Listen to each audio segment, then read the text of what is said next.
Ay, sauce, sauce, I got flavor, nigga. Yeah, welcome back to LBB Gaming Reactions. Yeah, something different, Make sure you check out that last Let's Play we did. I believe it was Savage Lee. Had to teach Kenny his lesson. He thought he was the leader of the group or whatever. I don't know what that was about, but what are we reacting to today? Flood. Halo. You like Halo? I mean, it's just because when the first game system I had was an Xbox, so the first game I had was Halo. So just pretty much, yeah. I mean, at the time the game was fun. I mean, you're shooting games, fighting aliens. I remember. I think it was probably I played my uncle's game where you face the flood. They're basically like a virus, or like a zombie virus, spreads through the universe. It's actually when you actually meet them in a game, it's crazy. Because you're killing usually the enemies that you're usually fighting. Like you're going into the bases expecting to fight them, but you're finding them dead and it's wild. But yeah, man, let us know you want to see more of these gaming reactions, man. Let us know what videos you want to see down in the comments. Be sure to like, subscribe, and share. We're down 100 subscribers. Go hard run to the video.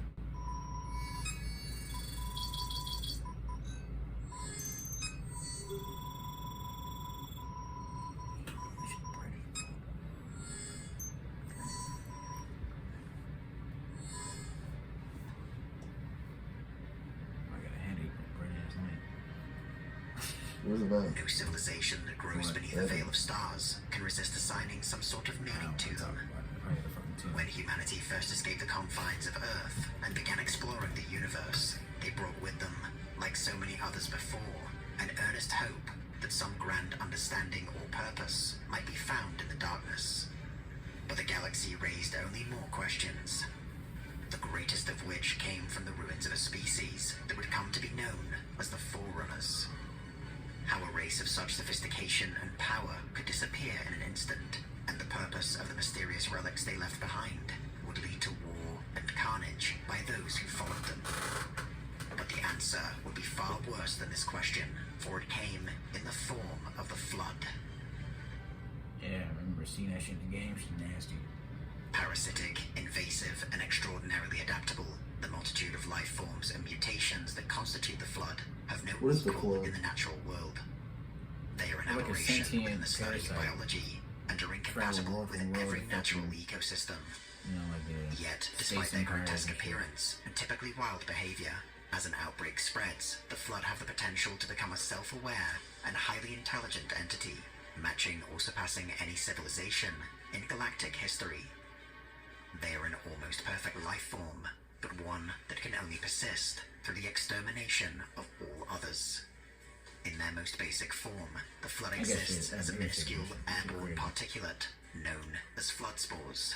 Their only purpose is the infection of other forms of life through a unique Flood supercell. These supercells coordinate cellular assembly, but are also capable of acting in conjunction with one another, creating or mimicking any bodily organ as required, resulting in a kind of thinking muscle. When these spores are inhaled, come into contact with an open wound, or through some other method enter into a living or recently deceased organism, supercells are released and act as catalysts for a rapid transformation. The Flood spore hijacks the body and nervous system of an infected host, breaking down their cells into a raw organic material which can then be assimilated. As this process accelerates, more supercells are created, and an organism's compounds are repurposed. Calcium, in particular, is used to create the framework of a new Flood life form, to which biomatter is then grafted. The host's brain is kept chemically isolated throughout the process, ensuring no signals can interrupt it. Depending on the complexity of the life form, this intricate, multi-stage transformation can take only seconds. The earliest Flood life forms created by their spores are generally grouped into a category of infection forms. While exponentially more complex, these parasites have a similar purpose, seeking out new life in which to spread Flood supercells. Unlike the largely passive spores, these parasites actively seek out new hosts. They can take different forms, each uniquely suited to a different environment, but the most prevalent are pod infectors. These are far more effective than spores alone, and the primary vector of a flood infection. Small in size and resembling balloon-like creatures, pod infectors overwhelm larger and stronger organisms through sheer numbers. With numerous grasping tentacles, they can chip away at armor, clothing, and flesh before probing into the victim's nervous system, typically through the chest. Once flood supercells are released, the transformation repeats itself. Even brief contact with a pod infector can be fatal. Once a supercell has been released, there is no reliable means of slowing its progression. Only in exceedingly rare cases, when an infectopod has been wounded or significantly aged, has the host body survived the process, but is still only able to exert control over their own body during brief, random moments. Organisms successfully afflicted by pod infectors might be turned into pod infectors themselves, but often the infection will instead begin creating new forms of flood life. Formerly sentient organisms might be turned into any number of combat forms and tasked with further spreading and defending the flood infection. Rather than completely overwhelming the host, the parasitic growth lodges itself somewhere on the body and begins growing new limbs and appendages which extrude outwards, seemingly randomly. Certain organs are preserved or recreated, allowing the body to remain functional. The overall physical appearance and behavior of these combat forms varies drastically, depending on the species originally infected. Eventually, flood supercells will completely overwhelm a combat form, and its usefulness in this role will be severely impaired. When this occurs, the parasite will begin spontaneously generating new pod infectors within the host body. This causes the organism to swell to grotesque proportions, with any appendages and limbs reduced to flailing stumps. These carrier forms act as mobile incubators, producing pod infectors indefinitely. When potential new hosts are present in its immediate vicinity, however, it will attempt to move towards them before detonating itself in a biological explosion, similar to that of a fragmentation grenade. Clouds of flood spores are released, and the infection is allowed to spread further. As with infection forms, carrier forms can be very different in appearance and capability, depending on the local environment and native species present. During the earliest phase of a flood outbreak, when only small groups of individuals have been assimilated, infection, combat, and carrier forms will act in an animalistic and senseless manner. During this feral stage, their overriding instinct will be to spread the infection, but without any strategy or higher order thinking. Despite their rudimentary behavior, by some kind of instinct, even the most basic form of the flood will prioritize more intelligent species for assimilation. In one of the least understood aspects of their propagation, parasitic life forms can retain the intelligence and memories of their host. These are then shared across every flood organism, collectively forming a nascent hive intelligence, a critical component of the infection's development. This single consciousness grows more sophisticated as the outbreak spreads. Combat forms will begin to reliably use weapons and tools with which they were familiar in life, and even begin to operate complex machinery. Infection forms become able to coordinate their activities to rapidly acquire biomass from sentient life forms. At every level, flood life forms will exhibit a greater ability to solve problems and react to outside interference.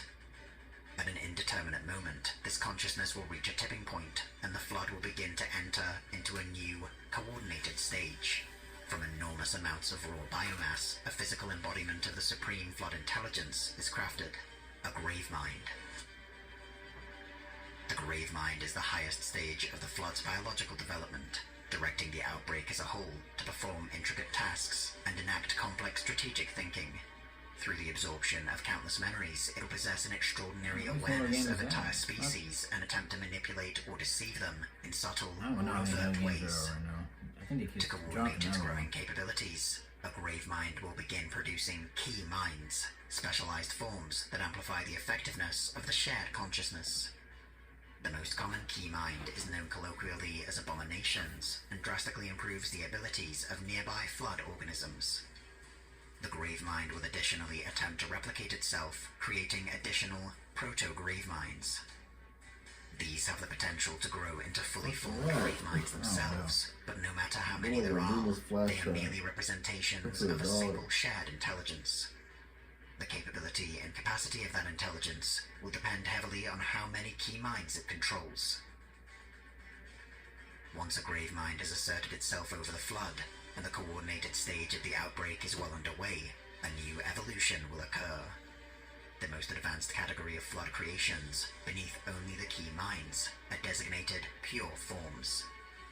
Unlike every other flood organism, these are not created through the infection of alien hosts, but rather crafted from raw biomass.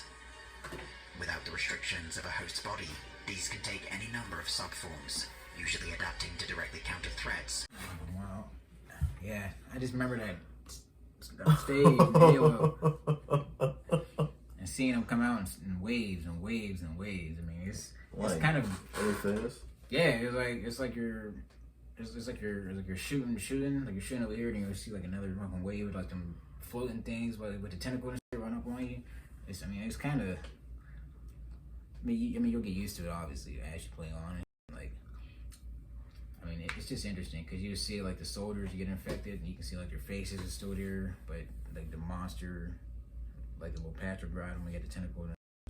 So yeah, Halo, man, definitely. There's not gonna be a lot of open space. What, in Halo? Yeah. There used to be. In old games, you'd be able to like take alternate routes to get to your mission, and you find like a nice gun or something. You're like, oh. Yeah, I don't know, but yeah. If you enjoyed the reaction, hit that like button, subscribe, and share. It's the road to 100 subscribers. Want to see you next time. I would be gaming. Peace.